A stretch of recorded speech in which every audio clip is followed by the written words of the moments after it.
Kelihatan jelas ya gambarnya? Jelas, Kak. Jelas, Kak, jelas jelas. Ya. Jelas jelas.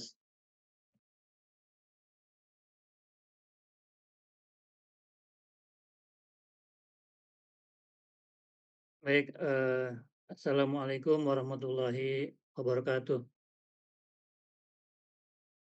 Warahmatullahi wabarakatuh. Waalaikumsalam warahmatullahi wabarakatuh. Alhamdulillah, wassalatu wassalamu ala Rasulillah wa ala alihi wa sahbihi wa mawalah amma ba'd.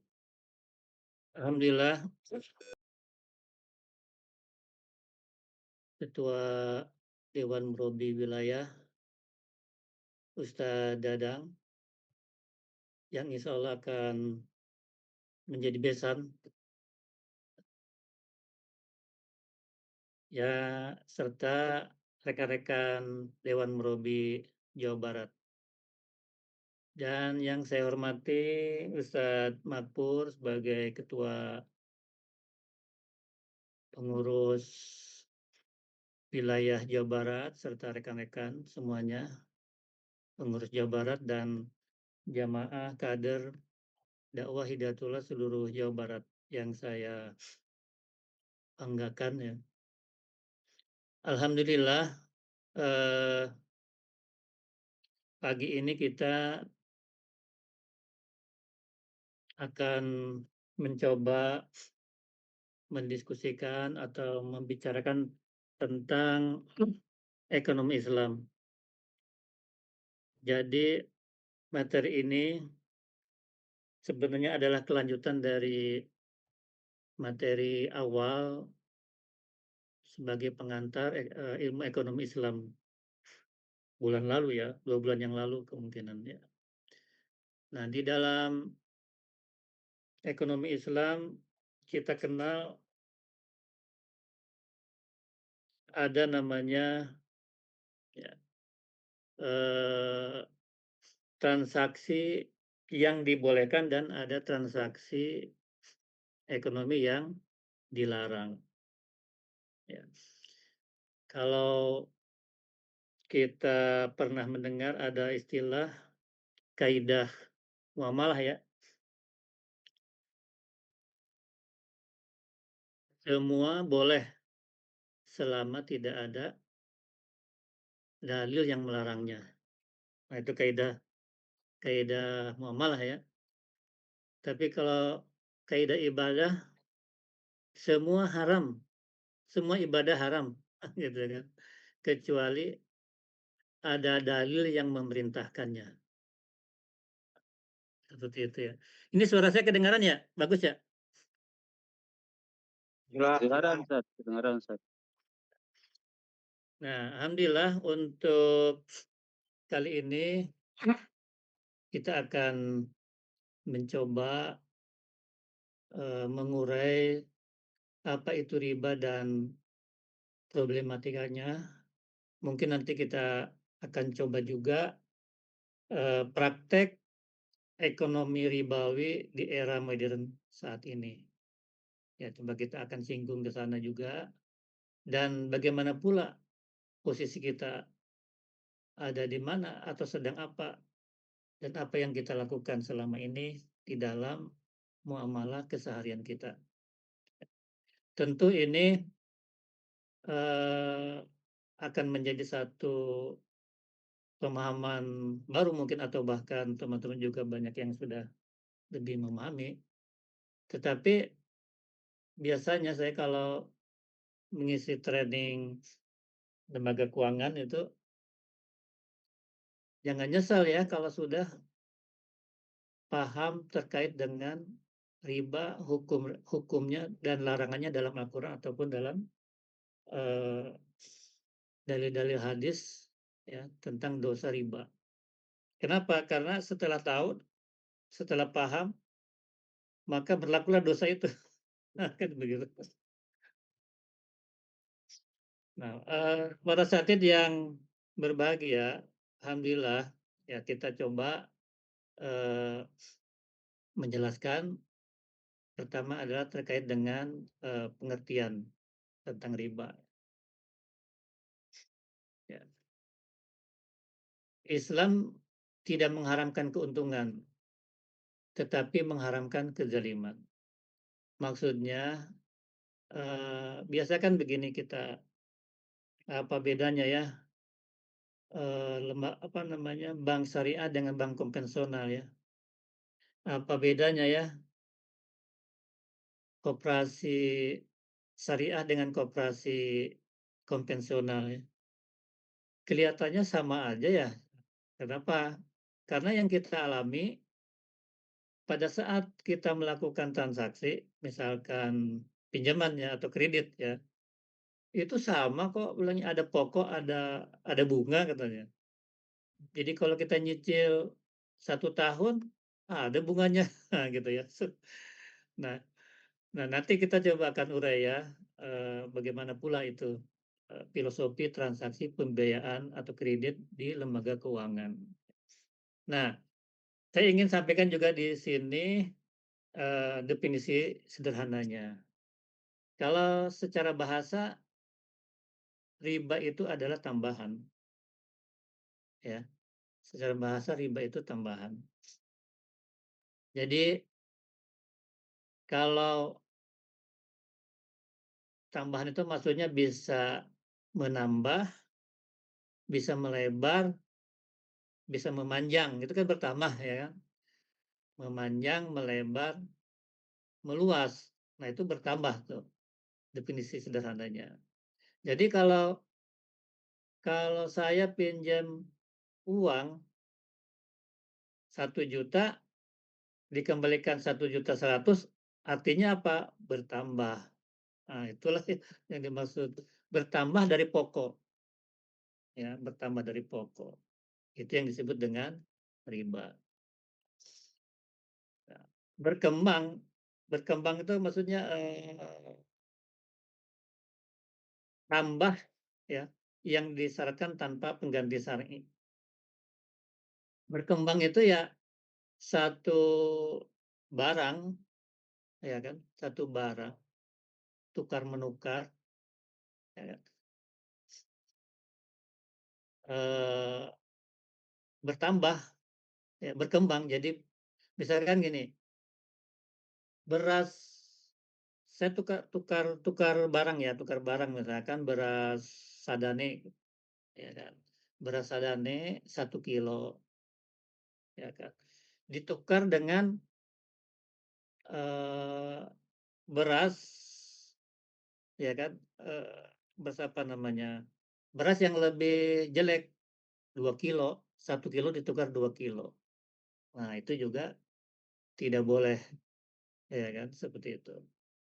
Begitu juga kalau misalkan tukar menukar. Tukar menukar biasa terjadi pada, mungkin kita sering lihat fenomena pada saat menjelang lebaran ya.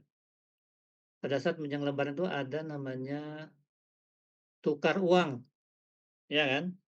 1 juta 1 juta dapatnya 950.000. Nah, itu dalam tukar menukar. Tukar menukar tidak boleh berubah fisiknya, ya, nilainya juga tidak boleh berubah. Seperti itu. Itu kalau definisi berdasarkan bahasa jiyadah tambahan ya, seperti itu. Nah, teman-teman, semuanya alhamdulillah, kita mencoba secara sederhana mengurai terkait dengan riba. Apakah riba sama dengan bunga? Nah, nanti pertanyaan ini saya akan jawab pada slide, ada beberapa slide di bawah ini. Ya kan. Akan masuk ke slide berikutnya nanti. Baik, kita lanjut ya. Nah, di dalam Al-Quran ada tahapannya bagaimana riba itu dilarang. Sama juga ya, ini sebagai satu edukasi ya dari Allah Subhanahu wa taala melalui Al-Qur'annya dan dalil-dalilnya yang disampaikan kepada kita, kepada Nabi Rasulullah SAW, tidak secara langsung gitu maksudnya, haram, itu nggak boleh, tidak seperti itu. Ada tahapan-tahapannya bagaimana riba itu dilarang ya. Tentu di tahap awal bukan sebuah larangan ya, tetapi di situ adalah semacam edukasi saja, edukasi. Di Quran surat Ar-Rum itu ayat 13, Allah menegaskan bahwa Dia tidak menyenangi orang yang melakukan praktek riba. Masih sebatas tidak menyenangi. Saya kira dalam praktek-praktek pelarangan yang lain, bentuk yang lain seperti misalkan judi, itu juga saya perhatikan juga seperti itu. Tidak langsung gitu ya. Nah, tentu yang berikutnya adalah turun lagi ayat berikutnya adalah peringatan keras. Ya di Quran An-Nisa 160 sampai 161. Ini saya simpulkan aja seperti ini. Riba mulai dikecam secara tegas sebagai bentuk kezaliman dan praktek yang batil. Kezaliman itu contohnya begini, satu kondisi ekonomi lagi drop, daya beli masyarakat lagi turun, biasanya ada pemodal pemodal atau pengusaha suka menahan barang, iya kan? Nanti kita timbun aja dulu barang ini, ya kan? Pada saatnya nanti kita akan jual sehingga diharapkan keuntungannya berlipat ganda, ya kan? Keuntungannya berlebih. Ya. Tapi kedalimannya di sini kenapa tidak harusnya dijual ya tidak melebihi harga wajar pasar gitu maksudnya gitu kan. Nah, itu juga zalim ya. Nah, yang berikutnya adalah batasan praktik. Larangan eksplisit pertama dihususkan secara spesifik pada praktek riba yang berlipat ganda. Ya, kalau kalau apa namanya menjual barang karena wah barangnya juga langka ini, gitu ya kan. Banyak orang yang beli, biasanya kan dalam bisnis itu berlaku supply and demand ya. Semakin banyak permintaan, maka semakin tinggi harga. Kan begitu ya. Semakin banyak tren penumpang pesawat, maka tiket pesawat itu kita tahu, wah kok mahal, kok mahal, kok mahal. Itu artinya tingkat permintaan tinggi, ya kan? Seperti itu. Tingkat permintaan tinggi. Sehingga dia lipat gandakan. Nah, gitu ya kan. Keuntungannya ya seperti itu. Nah, nanti di ayat di Quran berikutnya di surat Al-Baqarah di ayat 275 sampai 279 baru larangan itu mutlak. Ya, larangan mutlak untuk semua jenis dan bentuk riba tanpa kecuali. Ya. Nanti juga coba kita akan apa namanya? Singgung apa saja yang dilarang oleh Islam terkait dengan praktek-praktek transaksi ekonomi Islam. Ya, selain riba, tentu ada yang lain. Ya, ada namanya goror. Ya, goror itu transaksi dengan barangnya yang tidak jelas. Ya, beli kucing dalam karung, beli unta masih dalam kandungan, beli durian masih muda, beli durian dalam pohon masih muda, gitu maksudnya. Belum jelas ya kan. Ada juga yang dilarang apalagi eh, apa maisir ya maisir itu apa sogok menyogok ingin mendapatkan lebih ya kan ingin mendapat manfaat dia melakukan sogok menyogok biasa kita kenal dalam komunitas aktivis para ekonomi Islam itu larangan itu biasanya disimpulkan dengan kalimat maghrib ya kan maisir goror riba. Nah, itu lebih bertanya. Tapi ada beberapa bukan beberapa, ada ulama, ada para asatidz, kayaknya kalau disimpulkan dengan kalimat atau disingkat dengan kalimat maghrib itu tidak etis katanya gitu. Kenapa? Karena maghrib itu adalah, kata-kata yang sakral. Wah, kenapa dijadikan, kalimat singkatan yang jelek katanya begitu kan. Itu nggak boleh gitu. Nah itu, ada yang seperti itu juga gitu ya.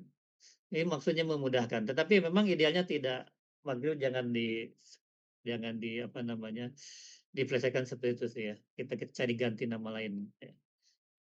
Nah itu ya ada maghrib. Nah, yang kita bahas ini di sini adalah tentang ribanya. Oke, baik kita lanjut ya. Nah, ini di sini kita coba lihat anatomi ketidakadilan 4 unsur riba.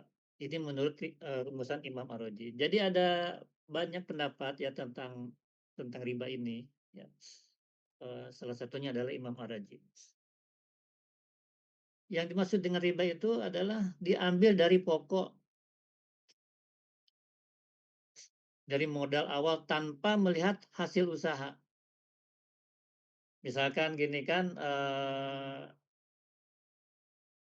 misalkan Bang Apan pinjam uang ke saya 1 juta, ya kan. Untuk apa? Untuk modal usaha ternak ikan lele misalnya begitu. Nah, bila saya dengan Pak Apan sudah setuju bahwa 10% ya, setiap bulan atau 10% lah sampai hasilnya gitu kan. Nah, 10% itu dari pokok. Itu tidak melihat apakah usahanya untung atau rugi, ya kan? Nah, kalau untung bisa bayar pokok dengan bunganya. Kalau rugi gimana? Kalau rugi? Itu itu yang disebut tidak adil. Ya. Kalau rugi, ya rugi, tetap harus bayar bunga dan pokok, gitu kan. Itu yang disebut, apa namanya, unsur riba yang dianggap tidak adil seperti itu. Ini berhubungan dengan waktu. Penambahan beban berbanding lurus dengan berjalannya waktu.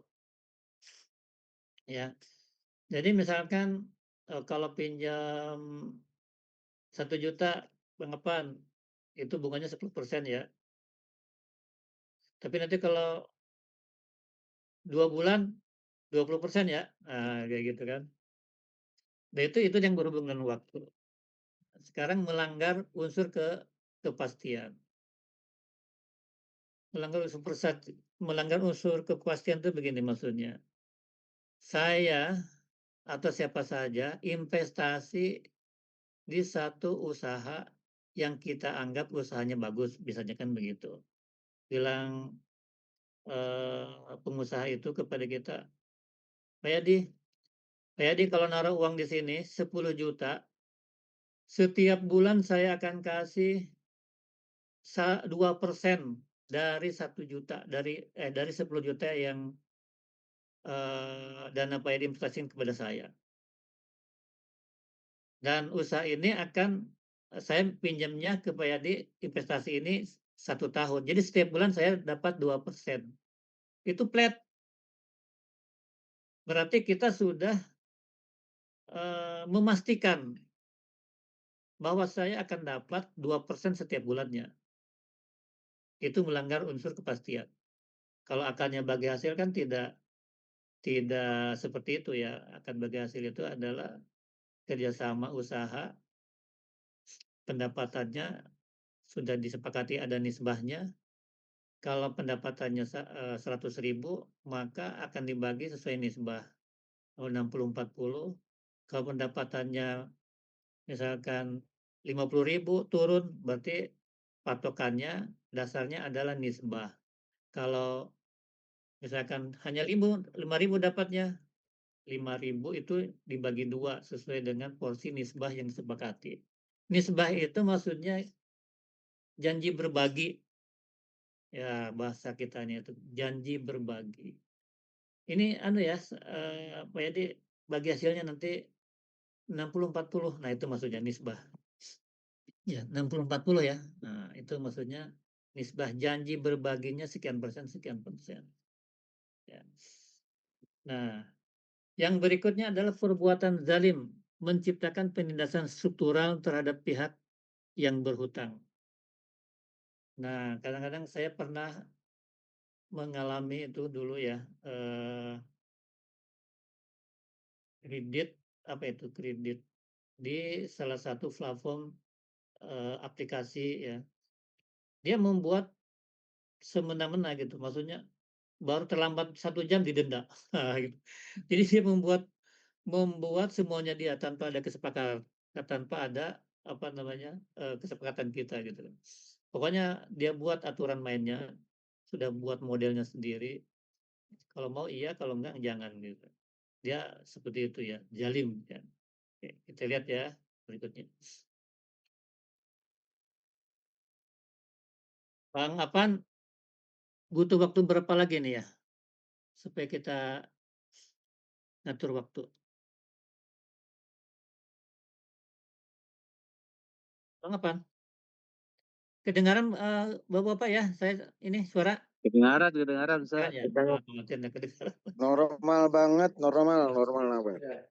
Terima. Baik, baik. Aman, aman, Ustaz, aman. Nah, sekarang kita lihat ya, 4 jenis riba ini. Jenis-jenis riba ya. Apakah kita sudah mengenalnya nih? Ada namanya riba qad. Riba qad itu ada tambahan atas pokok pinjaman. Ini pinjam meminjam. Ya, biasanya kan kita kenal yang namanya qardul hasan kan? Tapi kalau ini qad. Kalau qardul hasan pinjaman kebaikan. Itu tidak boleh ada margin. Ya, tidak bedanya qad dengan qardul hasan itu kalau qad pinjaman wajib kembali. Kalau qardul hasan pinjaman tidak wajib kembali. Nah, biasanya pinjaman tidak wajib kembali kita ini suka. Ya, suka gitu ya. Nah, kalau qad itu pinjam 10 juta wajib kembali 11 juta. Itu yang berlaku saat ini, ya kan? Kalau dalam instrumen produk bisnis dalam Islam itu ya yang disebut dengan pinjaman itu, qad itu adalah sosial, Pak. Selamanya sosial. Sosial itu kan filosofinya membantu, ya kan? Misalkan gini, tetangga saya ya, Ustadz Abu pinjam uang ke saya. Pak Yadi, pinjam uangnya dong. Saya butuh sekali, anak saya besok mau ujian, kalau nggak bayar itu tidak bisa ikut ujian gitu, ya kan? Maka transaksi seperti ini, ya kan? Itu bingkainya sosial, Pak. Produknya qad, ya kan? Tidak boleh pinjaman itu menjadi instrumen bisnis, nggak boleh di dalam Islam. Nah, sekarang nyatanya di dalam transaksi-transaksi di lembaga-lembaga keuangan, transaksi-transaksi di masyarakat pada umumnya, instrumen pinjam itu digunakan untuk bisnis. Maka pinjam 1 juta harus kembali 11 juta. Nah, kan gitu instrumen bisnis pinjaman itu. Sama juga di bank kan seperti itu. Itu yang dilarang di dalam Islam. Selamanya sosial itu tidak boleh ada unsur tambahan. Apa saja. Qad, berhasan, nggak boleh. Ya. Berikutnya. Ya, lanjut ya. Kalau di dalam, saya tambah lagi, kalau di dalam instrumen bisnis ya ada namanya transaksinya murabahah. Ya, nanti di ujung bisa saya jelaskan. Riba nasiah, tambahan karena penundaan waktu pembayaran. Jadi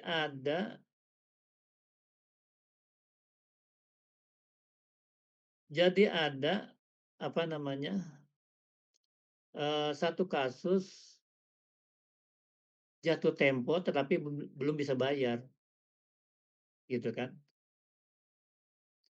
Maka dia minta ditambah, mungkin denda maksudnya kan seperti itu, ya.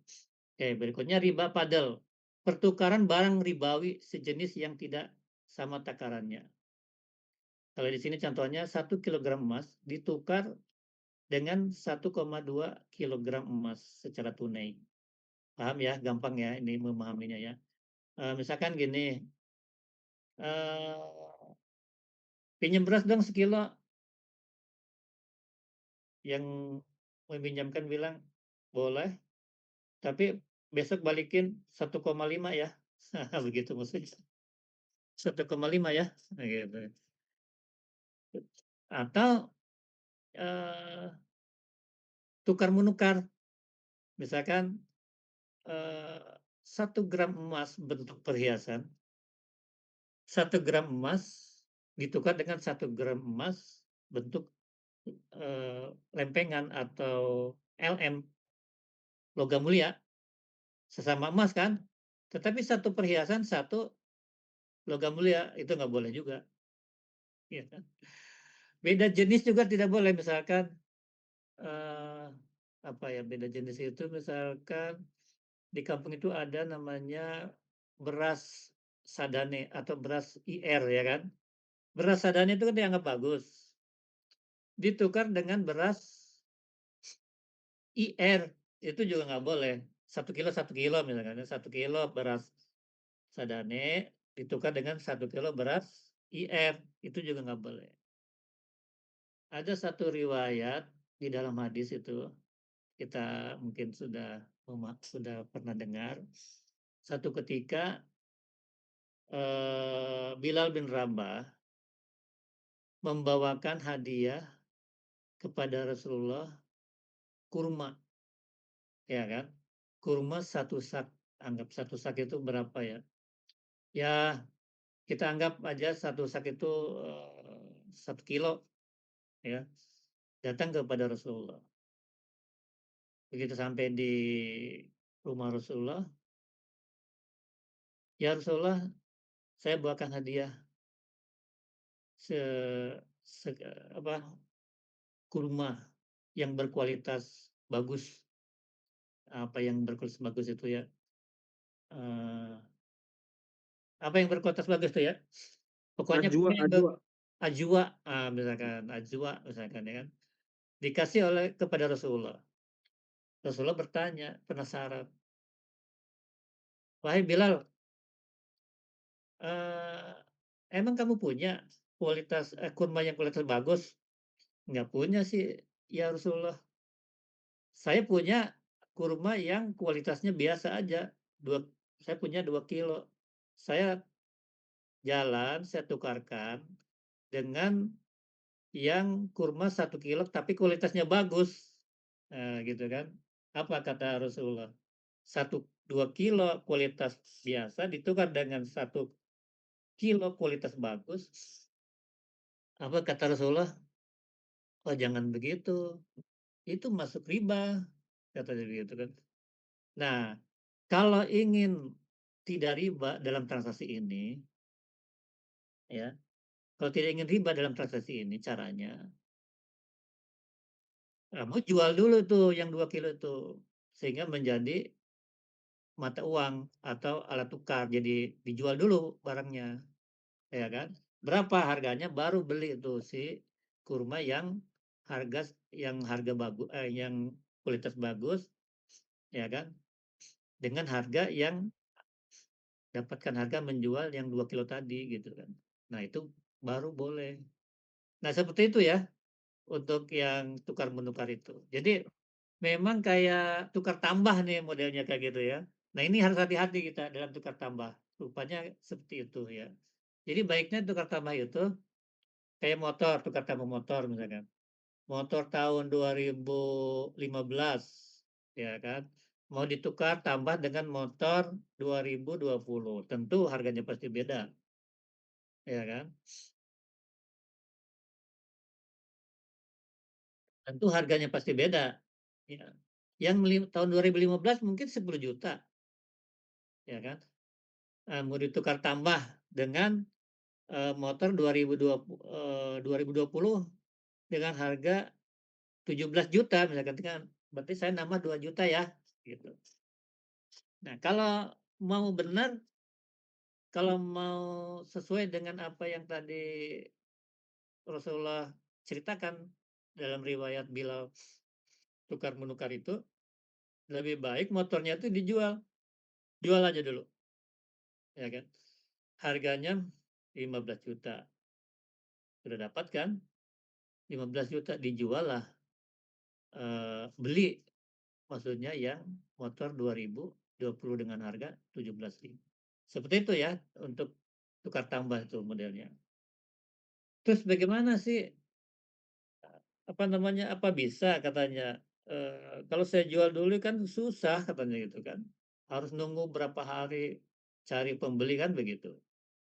Ingat, dalam rukun jual beli atau dalam rukun murabahah,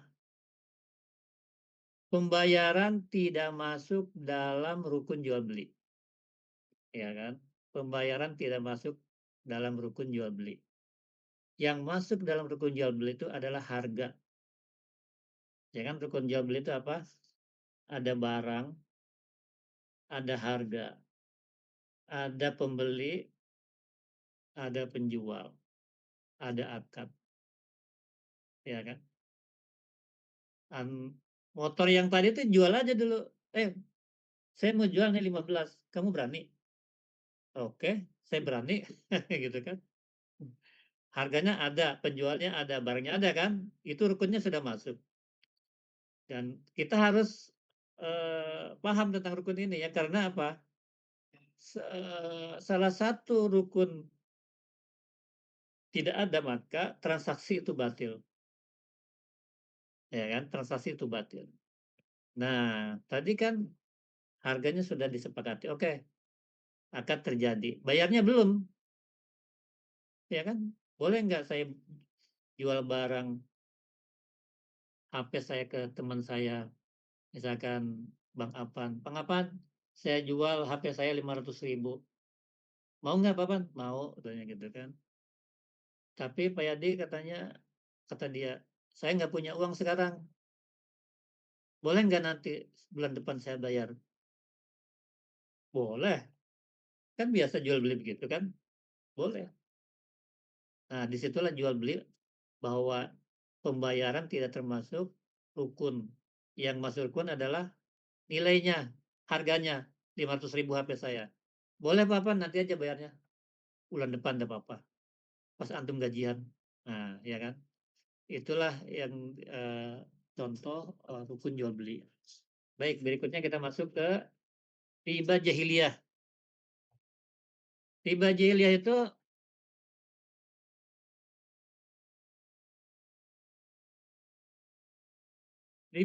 itu begini. Dulu riwayatnya seperti ini.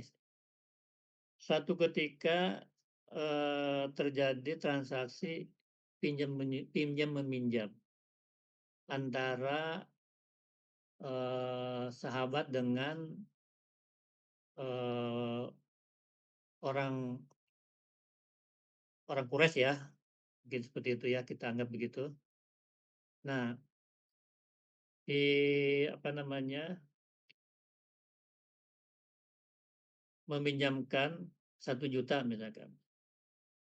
Perjanjiannya 1 juta itu 1 bulan, ya kan? Saya sepakat 1 bulan insya Allah saya mampu bayar, ya kan gitu, ya kan? Setelah berjalan 1 bulan dan jatuh tempo pada tanggal 30, 30 apa gitu, 30 Juli lah gitu, ya kan? Pada saat tanggal 30 Juli, saya ini ternyata meleset, tidak mampu bayar, nggak ada uang saya mau bayar. Bagaimana? Ya kan? Nggak bisa gitu. Bilang yang punya uang itu, ya kamu tambahin deh. Nah, gitu kan. Kalau gitu kamu tambahin bunganya. Nggak apa-apa nanti bayar bulan depan lagi, tapi tambah ya. Nah, gitu. Itu riba jahiliyah itu begitu. Nah, sekarang banyak praktek-praktek seperti ini, di dalam aplikasi-aplikasi pinjol, ya. Tidak mampu bayar, denda, tidak mampu bayar, denda. Itu pinjol tuh, semua diserang. Ya, hati-hati teman-teman terlibat dengan pinjol ini. Itu bisa kena tetangga, kena saudara, kena yang kita kenal, disasar sama mereka, diteleponin, diteror. Itu saya pernah punya tetangga soalnya seperti itu, punya teman gitu. Luar biasa ini pinjol ini ya. Jangan bersentuhan dengan pinjol ya. Di samping apa namanya, kita didesak, didolimi begitu, lagi pula transaksi ini batil. Oke, kita lanjut ya. Jaring riba modern. Nah, ya. Riba hadir menyusup di hampir seluruh sektor kehidupan finansial kita dalam transaksi keuangan kita. Ya, melalui pinjol, kartu kredit. Kartu kredit itu kan semacam dana talangan kan, maksudnya gitu kan. Kita buka rekening, punya dan memiliki kartu kredit. Uang kita nggak ada di situ, tetapi kita belanja, bank memberikan gitu. Ya kan, ditalangin. Ya. Tapi dia berbunga, ditalangin itu kan maksudnya dipinjemin ke kita kan. Tapi begitu kita bayar kan dia minta bunganya. Nah, kayak gitu. Itu kartu kredit ya. Nah, kredit konsumtif berbunga tinggi. Kredit konsumtif itu kebutuhan barang, belanja barang. Banyak kan yang suka kreditkan barang kan, bunganya tinggi. Itu banyak orang Tasik tuh kreditan ya. Orang Tasik di mana-mana terkenal tuh dengan kreditannya itu. Saya di Kalimantan tempo hari, wih, asik ini kredit. Rentenir, ya rentenir juga luar biasa ya. Rentenir itu kalau kita baca ya, bukan baca, kalau kita perhatikan di pasar-pasar itu ada setiap hari itu dari los los satu ke los lain, dari tempat satu ke tempat lain dia mengeluarkan secarik robekan kertas. Tiap hari tuh. Itu maksudnya tagihan, Pak. Tagihan harian. Pinjamnya 1 juta, ya kan? 1 juta pinjamnya, bunganya itu 1 bulan 20% loh, Pak. Itu bunga apa rentenir itu. Dicicilnya harian. Berarti 1 hari berapa ya? Ya. Tinggi berarti 30 ribuan berarti sehari. Nah, berikutnya adalah leasing konvensional. Leasing berarti kan pembiayaan kredit mobil ya seperti itu. Investasi berbasis bunga. Investasi berbasis bunga itu investasi ya kan, keuntungannya itu berdasarkan kepada pokok. Itu yang dimaksud, bukan berdasarkan kepada hasil ya. Misalkan saya investasi di Kubah ya kan, 1 juta. Bilang Kubah, saya akan kasih Anda 1 bulan 1%. Itu yang dimaksud bunga. Tapi kalau saya investasi di Kubah, ya kan, saya dapat dividen di akhir tahun. Persentase dari mana? Dari keuntungan, ya kan, dibagi ke kita berdasarkan besaran investasi kita yang ada di Kubah, ya begitu ya. Nah itu kalau Kubah sudah sirkah, ya sudah sirkah, musyarakah kerjasama usaha. Oke, udah benar ya insya Allah. Oke, ini siklus ganas jerat utang. Mengapa banyak orang sulit lepas dari riba? Kadang-kadang kita itu dapat melakukan kebaikan, dapat melakukan kegiatan-kegiatan kebaikan apa saja, kita bisa gitu dalam keadaan longgar. Tapi coba kita ujiannya datang kepada kita dalam keadaan terdesak. Iya kan? Dalam keadaan terdesak, anak masuk rumah sakit. Besok yang 2 sekolahnya harus bayar SPP. Ya kan? Sementara penerimaan atau pendapatan keluarga, keuangan keluarga terbatas. Maka di situ ujiannya, ya, yang banyak di masyarakat terlibat itu dengan, apa namanya, pinjaman-pinjaman, ya, atau kerjasama mengakses dana-dana riba itu. Kan sekarang mudah sekali ya, kita mengakses Kredipo aja. Kredipo itu begitu masuk, ya kan, KTP masuk, mereka sudah memunculkan nilai plafon kita. Bapak bisa sekian di sini mengajukan kredit, gitu. Kan sudah seperti itu sekarang ini. Sama juga dengan yang lain ya, kayak pay letter, ya kan, dan yang lain-lain ya, gitu ya. Nah itu, yang kedua tuntutan gaya hidup juga. Ya, dan sifat tidak sabar juga kita kadang-kadang seperti itu. Kadang-kadang kita itu, ya kita itu maksudnya semua saya, ya kan, kita semua, mengutamakan keinginan, ya kan, itu maksudnya keinginan gaya hidup kan, keinginan gitu, bukan, kebutuhan. Itu susah sekali itu ya, menahan itu seperti itu. Nah itu kita kurang sabar. Harusnya kita, mencoba berupaya untuk mengurangi apa itu keinginan dipenuhi gitu. Lemah literasi keuangan.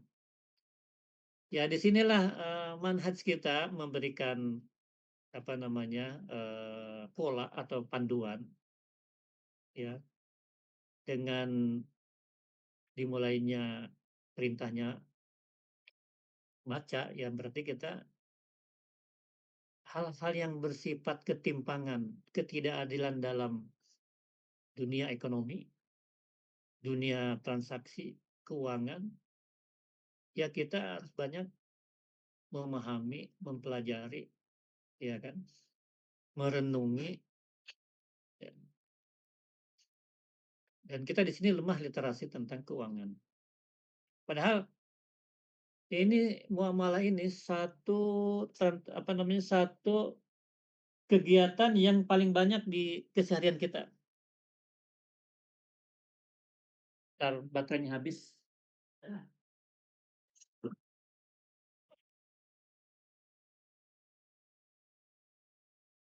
Entar ya. Mas habis.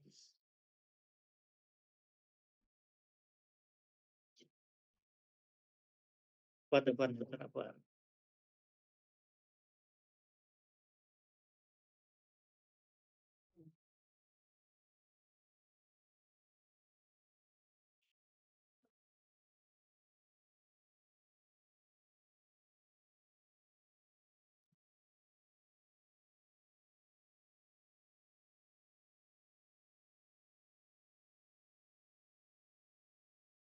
Oke, kita lanjut ya. Yang berikutnya, normalisasi budaya utang. Budaya utang ini idealnya, tidak ke person bagus ya, saran saya, lewat BTH saja. BTH insya Allah lembaga keuangan sudah apa namanya, kalau transaksi dengan lembaga keuangan ada ta'awun pembiayaan namanya. Risiko bila terjadi, ya kan, pada, kita ya, misalkan meninggal, maka akan ada ta'awunnya gitu. Risiko akan dibayar dengan asuransi, sehingga tidak meninggalkan, hutang kepada keluarga, akan di-cover. Itu bentuk ta'awunnya di situ. Jadi utang piutang tuh diusahakan ya di kita, di masyarakat, di lingkungan kita, tidak berhutang dengan teman. Tidak berhutang dengan teman-teman yang sifatnya penting untuk bisnis misalkan ya. Karena begitu ada risiko, maka yang begitu kita meninggal yang terbebani adalah keluarga kita gitu ya. Tapi kalau dengan BTH tidak ada ya, di-cover semua oleh lembaga apa namanya, ta'awun, asuransi ya. Nah, kita sudah terjebak sistem ekonomi berbasis bunga. Ini luar biasa. Kenapa? Karena bunga ini sangat mudah diakses. Untuk lembaga-lembaga yang syariah ini sangat sulit diakses. sudah sangat sulit, ribet lagi, sudah ribet, lebih tinggi lagi katanya, marginnya lebih tinggi, seperti itu ya. Nanti kita akan urai sedikit-sedikit ya. Plus minusnya lembaga keuangan dengan lembaga keuangan konvensional dan syariah, perbandingannya seperti apa. Baik, selanjutnya daya rusak riba dari jiwa hingga negara. Seperti yang dipilih dihapus keberkahan, hati keras dijauhkan dari rahmat, doa sulit terkabul. Ini saya ngambil dari apa namanya, dalil-dalil ya, hadis-hadis ya. Sosial dan mikroekonomi, terjebak utang, bunga, beban bunga, kemiskinan struktural, kesenjangan, konflik keluarga. Ini yang sering menyebabkan. Maka kalau di lembaga keuangan tuh, kalau ada yang mengajukan pembiayaan, satu prinsip yang harus dianalisa adalah terkait dengan keluarganya. Bagaimana keluarganya selama ini? Harmonis aja, sudah berapa tahun mereka menikah? Kan begitu tuh, salah satu analisanya tuh seperti itu ada tuh. Ya kan? Oke, kita lanjut lewat aja nih. Kita lanjut ini. Nah, kita masuk ke dasarnya dosa riba dulu. Supaya waktunya cukup ya. 36 kali dosa berzina. Ya kan? Lebih buruk dari perzinahan. Nabi Shallallahu Alaihi Wasallam menegaskan bahwa 1 dirham uang riba, 1 dirham ya, uang riba, maksudnya kan bunganya, maksudnya gitu kan, yang dimakan oleh seseorang dalam keadaan sadar dan tahu, dalam keadaan sadar dan tahu, nih kita sudah tahu nih sekarang, gitu. Nilainya di sisi Allah jauh lebih buruk daripada melakukan jinah sebanyak 36 kali. Kita hadis ya ini ya. Kita lanjut. 7 dosa besar membinasakan. Riba dikelompokkan sejajar dengan dosa-dosa paling berat yang membinasakan pelakunya di dunia. Mengapa diingatkan ya, waktunya berapa menit lagi ya?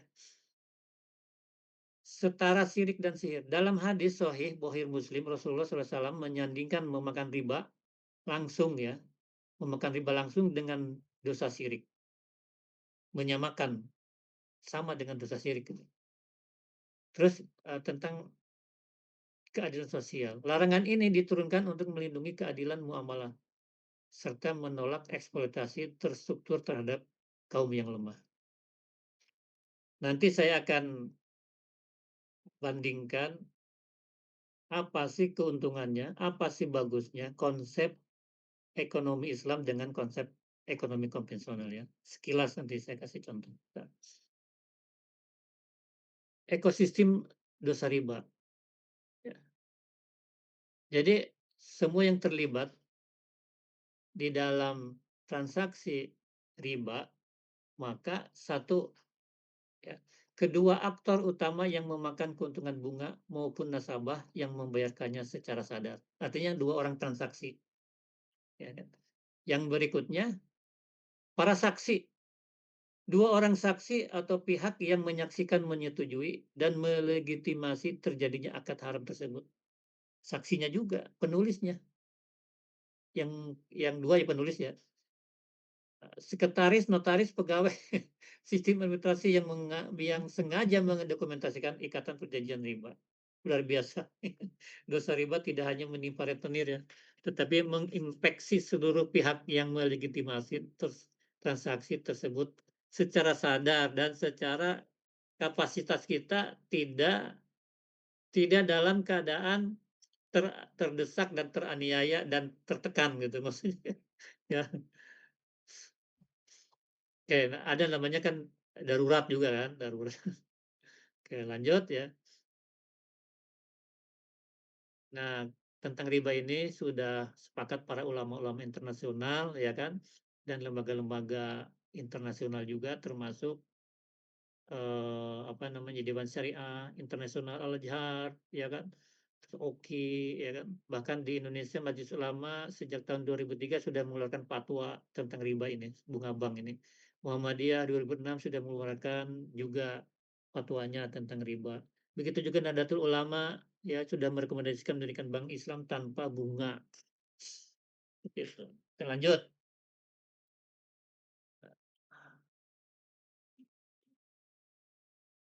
Ini sudah tadi. Ya kan?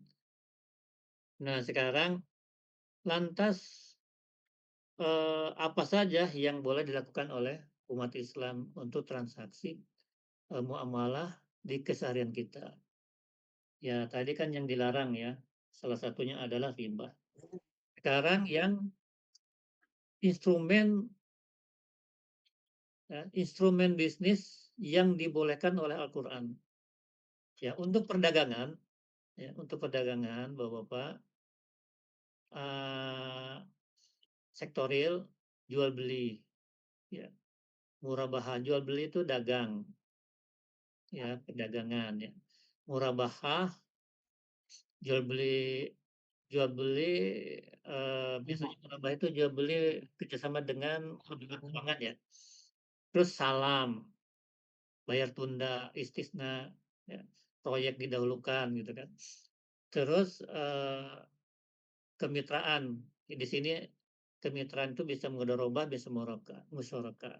Kalau mudharabah itu kerjasama usaha, yang satu pemilik modal, yang satu pelaku usaha, sohibul mal dengan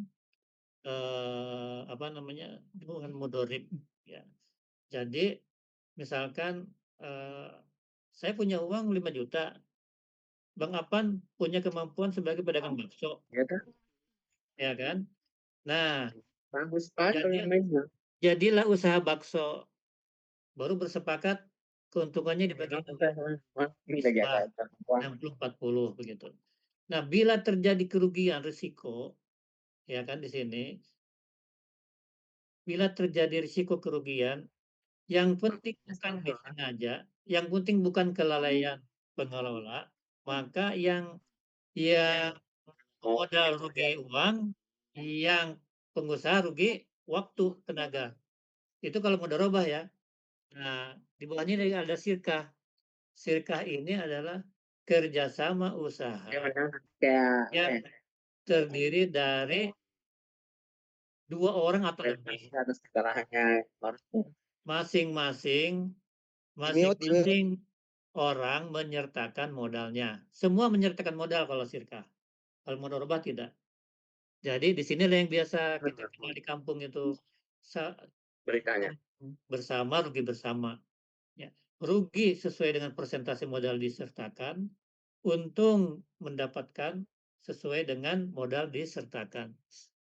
Ya, nah di sini ada namanya jasa atau kebajikan ijaroh, sewa. Nah, sewa ini adalah transaksi manfaat, jasa manfaat. Motor, ya kan, dibayar setelah diantar. Ojol tuh, ojol apa namanya? Ya ojol ya, ojek online ya kan, itu jasa ya. Sewa rumah, laundry, itu ojol. Qardul Hasan itu adalah pinjaman kebaikan. Itu boleh transaksi pakai Qardul Hasan. Pinjaman biasanya untuk pemberdayaan ekonomi masyarakat miskin. Kalau duafa diberikan modal begitu ya. Lanjut. Kita lanjut lagi, kita lewat aja dulu itu sedikit lagi. Agen perubahan. Nah, kita sebagai kader dakwah ya, tentu di dalam panduan manhaji kita ya kan, selain kita memahami, meyakini bahwa hanya dengan instrumen transaksi instrumen produk Al-Quran atau produk Islam lah, bisnis ini akan akan punya dampak dan punya rasa keadilan. Ya. Seperti apa rasa keadilannya ya? Kalau bunga kan mencekik, ya kan, Harusnya dengan menyusahkan. Kalau bagi hasil tidak membebani. Kenapa? Iya, Karena ini di mute dianggap nih. adil nggak sama selama kalau ada keuntungannya kan. Kalau nggak ada keuntungannya nggak ada yang dibagi kan begitu, ya kan. Sarif, Nah, belum mati sesarif yang nikah. berikutnya kita eh, apa namanya? Tentu di dalam melakukan kegiatan muamalah bisnis, tampilkanlah kita sebagai orang-orang yang punya nilai-nilai akurat, amanah, jujur, tepat waktu, layanan yang baik, gitu kan. Bahkan mungkin di dalam manajemen, di dalam komunitasnya, dia melakukan kegiatan-kegiatan pembinaan dan seterusnya. Karena apa yang kita lakukan, kegiatan-kegiatan itu hanya adalah media atau wasilah bagaimana kita bisa melakukan atau bisa kader kita beraktualisasi, ya, dakwah pembinaan di suatu lembaga seperti itu. Lembaga bisnis kah, lembaga amal usaha kah? Semuanya akan menjadi wasilah bagi kita, ya. Menguatkan kemandirian ekonomi umat. Ya tentu kita bayangkan ya keadaan kita sekarang, hampir seluruh Indonesia kita kesulitan di dalam mengelola ekonomi ekonomi pesantren ya. Hampir seluruh Indonesia kita perhatikan ya. Ya. Itu tugas kita terus berupaya bagaimana kita bisa mengimplementasikan pemberdayaan ekonomi keumatan berbasis komunitas pesantren ataupun kelembagaan ataupun berbasis jamaah. Karena inilah di dalam surah Al-Fatihah kan memang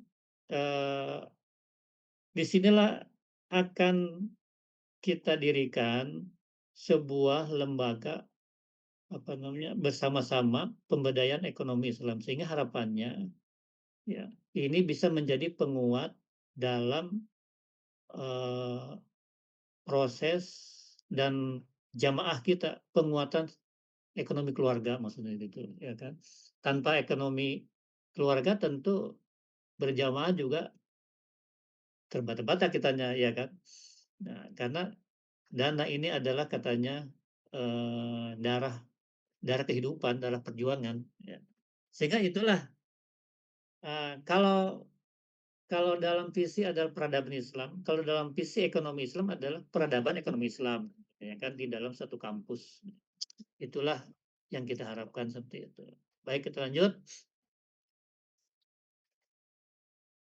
Peta jalan hijrah finansial. Nah, sekarang kita kan sudah mengetahui apa yang tadi kita bersama-sama, ya kan.